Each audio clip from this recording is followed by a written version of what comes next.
Today we are going to continue the topic, that is Suez issue of 1956. Colonel Nasser, the new ruler of Egypt, who was in favor of Arab unity and independence, he wanted liberation. He wanted liberation of Palestine, free Jews. For this, he organized guerrilla fighters to carry on sabotage and murder inside Israel. At his insistence, the Egyptian ships blockaded the Gulf of Aqaba, leading to the Israeli port of Eilat. The 1936 Britain had signed an agreement with Egypt. According to this agreement, Egypt allowed the British to keep troops at Suez.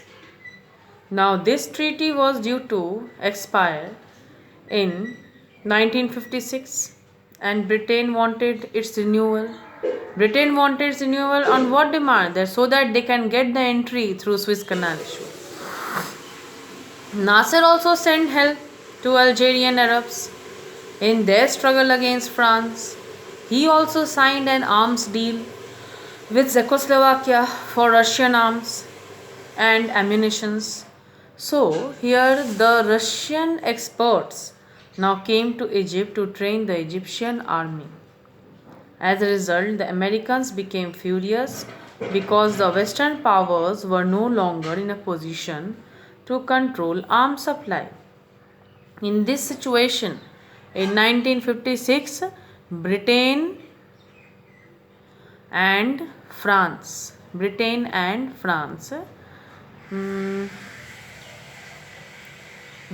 into the Anglo-French powers decided to teach Egypt a lesson by sending their attacking forces. Israel joined the Anglo-French forces and occupied the Gaza Strip and destroyed the Egyptian military installations. At last, America and UN intervened and the Anglo-French forces were withdrawn. Israel later withdrew from Gaza and most reluctantly under the pressure of UNO and America. By that time, the definite superiority of Israeli military strength over combined forces of Arabs became an accomplished fact and a very important and complete fact. So the Arab-Israel war, there were a number of clauses because of which the war took place. The number of clauses worked behind the Arab-Israel contest.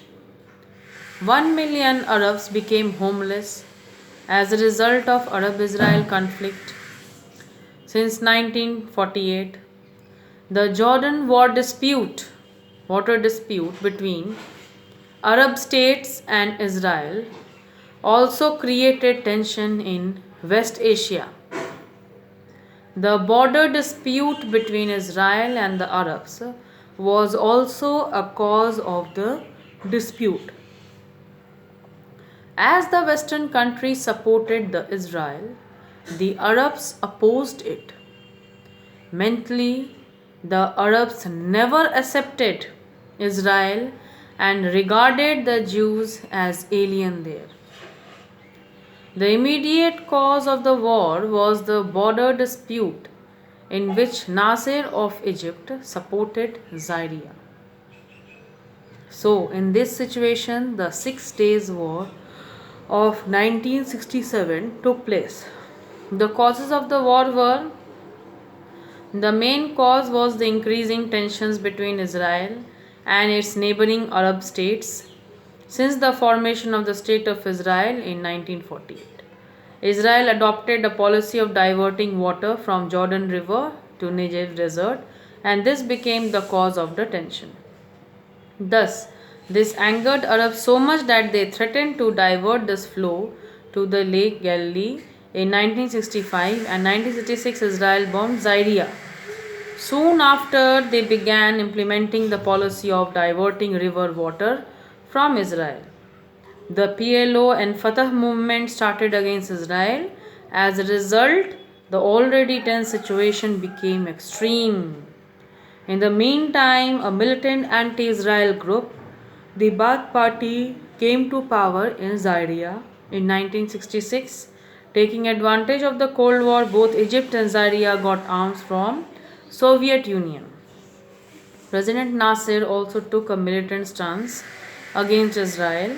He then asked the UN peacekeeping forces to leave Sinai Desert by sending its troops there and close the Gulf of Aqaba. The Mediterranean was also closed by Egypt. As a response, Israel army became activated. Zaire and Jordan also joined with Egypt in the Crush Israel dispute, the campaign, and the Israel army very soon scattered the Arab allies and destroyed 2/3 of the aircrafts of Egypt. Thus, they soon captured Sinai, Gaza from Egypt, and Golan Heights from Zaire and brought Damascus within the range of Israel. Guns within 6 days for this war is known as the 6 Days War of 1967. There were certain results also which took place. This was a great success. This time they strongly ignored a UN order to return the captured territories, and these territories become the buffer zone between Israel and the Arab.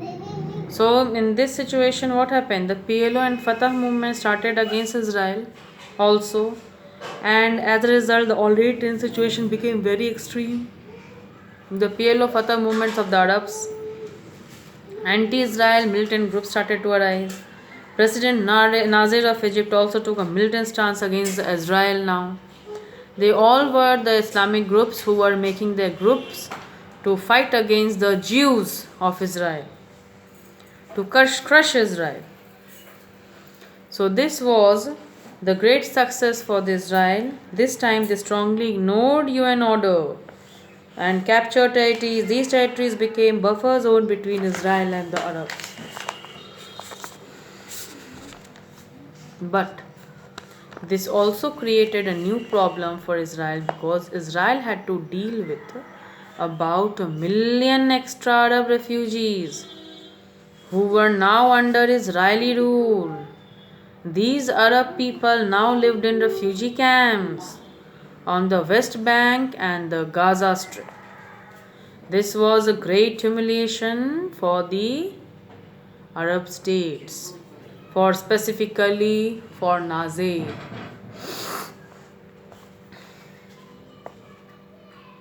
His prestige was lost, and Nasser now realized that it would not be possible to free Palestine and from Israel without foreign help. So it was also clear that sooner or later the Arabs would try again to liberate Palestine and destroy Israel. That means Arabs, the intention of destroying Israel will never go. They will be destroying it again and again. Okay students, so read till this topic. The next class will continue. Thank you.